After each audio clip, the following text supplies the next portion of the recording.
In this tutorial, I'm going to be showing you how to customize which file extensions are allowed to be uploaded using our document system. So you can go into BuddyBoss Settings, Media, and scroll down to Documents. And then from here you see File Extensions. Manage which file extensions are allowed to be uploaded. So let's go ahead and click this link. And this takes us into this table where you can see all the file extensions that are supported in the system out of the box. You can turn any on or off, and you can also add your own custom extensions. So for the rest of the video, I'll be going into detail explaining to you how all of this works. So I'll start with explaining what all these things are: the extension, description, icon, and MIME type. So each row represents a file type that can be uploaded. As an example, we have .css. .css, that's the file extension. And then CSS is the word that's going to be used in the preview, which I'll show in a moment.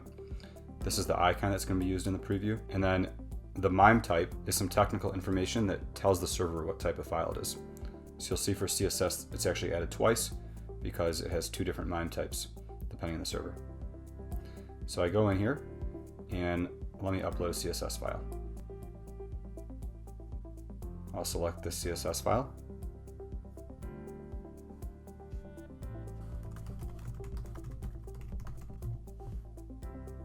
And I'll click Post Update.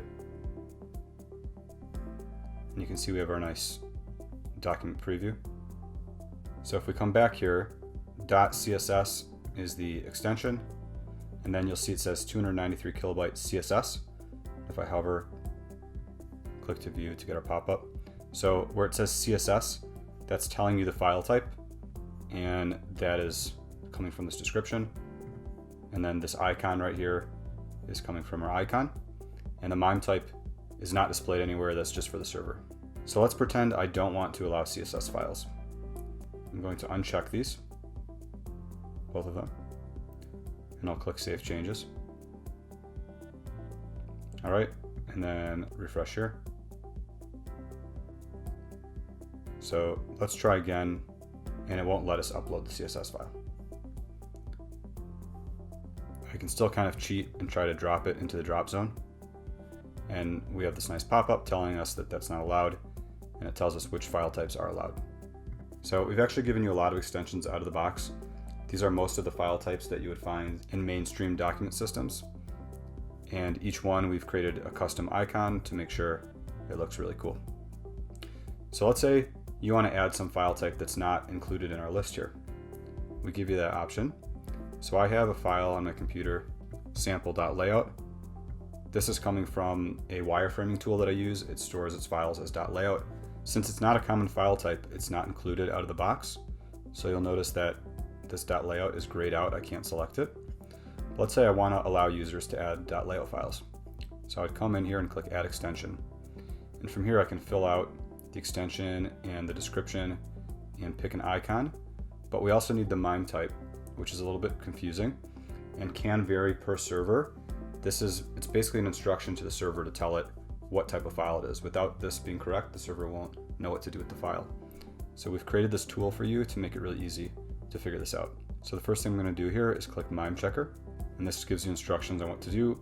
The idea here is that you're going to find any file on your computer that has the exact extension that you're trying to support, and you're going to upload it here. And this is actually going to be uploaded to your server, and your server will spit back the MIME type to us. So let me go here and upload sample.layout and click Get MIME Type.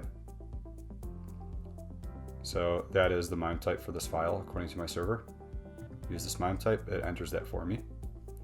The extension, we need to write .layout, and I'll call this layout file. And then I can pick, we have icons for the most common file types. So I'm going to say that's a design file. I'm going to save settings. All right, and let's check this to make sure that it's one of the enabled file types. All right, so let's go try it out. I'm going to refresh the page.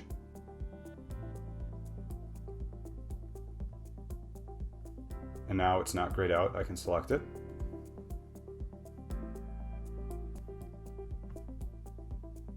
And there you go. It worked as expected. So it says 11 kilobyte layout file, which is our description, and it's using our design icon. and I can download the file, and everything works. There is one more thing you should be aware of, which is that, as I mentioned before, these MIME types can vary per server. In the cases where we know sometimes they vary, we've added multiple MIME types just to make sure it'll always work. As a consequence, that means that if you're working on this on your local host or on a dev site, and then you move it to a live site that's on a different server, or maybe you switch servers, you upgrade your server or something like that, it's possible that this will stop working and you should come back here and redo the MIME checker just to make sure this is still correct. In most cases, it will be correct. Most of these files are the same on every server, but there is always the possibility for some specific server and some specific file type that it would change. So just be aware of that.